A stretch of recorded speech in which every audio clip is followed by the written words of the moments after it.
We need to talk about Jung Kook at the hospital scene in the 7 music video and what people are talking about surrounding it. We also have Jung Kook at the airport and him getting severely mobbed and hit. And then we have people upset over all the BTS members' recent solo activities. So hey Dumplings, it's Dave. Decide hater or not, make sure you're subscribed with the notification bell on. Grab your dumpling, taste spilling mug merch, and let's go. The first thing that I want to talk about, I am very passionate about, so I may get heated, but it's something I genuinely see a lot of, and I think I found a good example to explain why you can be pro the group, love the group, support the group, but not necessarily be a part of certain parts of the fandom. A lot of people leave K-pop fandoms due to the toxic people in the fandom, and then it irks me when people try to get upset with anyone talking about the toxic parts of the fandom because it highlights it more. But how about instead being upset at that, we just try to talk about the people being toxic and get them to stop, if that's even possible. So what has even happened? BTS members have been getting a lot of backlash within their own fandom because, as we are currently seeing, they do not measure up to the standard and imaginary things that the fandom has made up in their head. There's this narrative that the members and their careers are godlike and that they're better than every other artist because they don't succumb to quote-unquote bad things.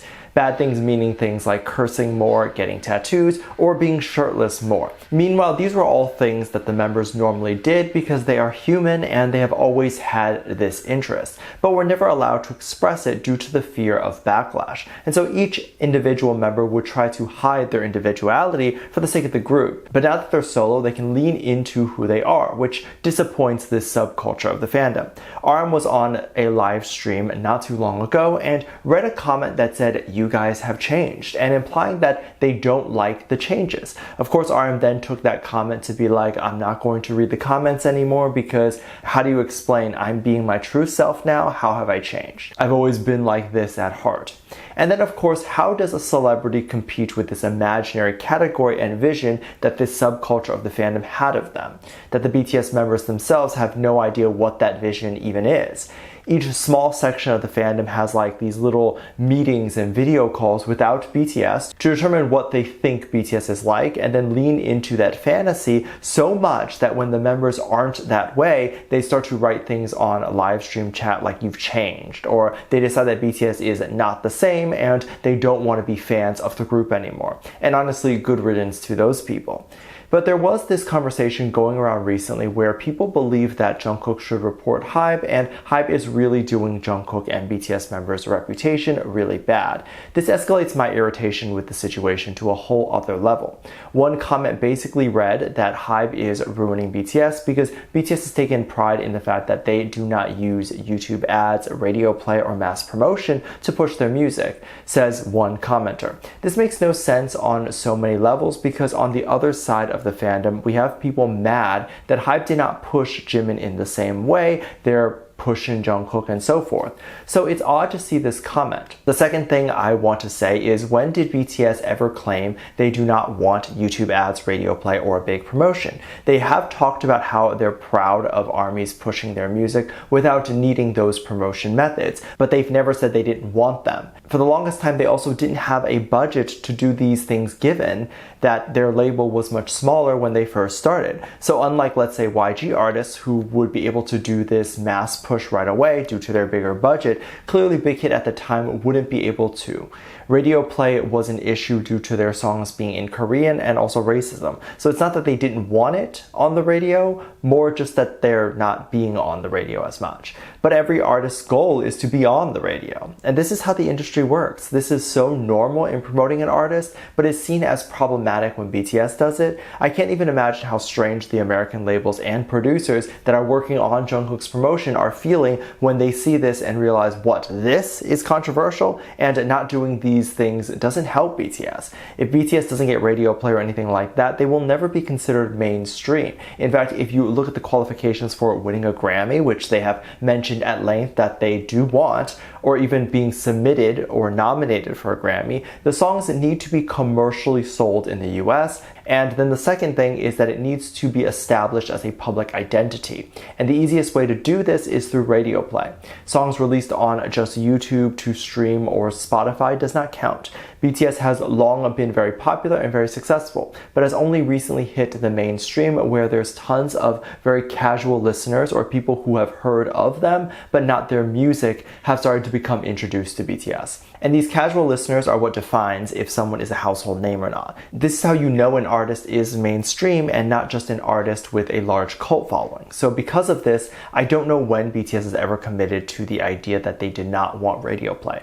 The song 7 has been doing so well, and ARMY's so good at finding the people who are a part of the music video, actors, dancers, whoever, and talking about their reaction to the song's success and what their reaction is to being a part of the music video. One person who was a background actor and also worked behind the camera, who's someone who carried Jungkook on that stretcher to the hospital. In that scene, if you're unaware, we see Jungkook rush to the hospital on a stretcher and then trying to rip it off and escape when he wants to pursue the love interest. So I'm sure a lot of ARMYs were traumatized to see Jungkook being rushed to the emergency room, but this actor and cameraman posted about how surprised he was at the reception, his gratefulness in working on the set, and of course, being absolutely blown away by the success of the song. The song climbed up in views so fast, and it was because of the amazing crew and talent that was all working on it. So he definitely played a big part in that success himself. And look at Jungkook building friends and fans everywhere he goes.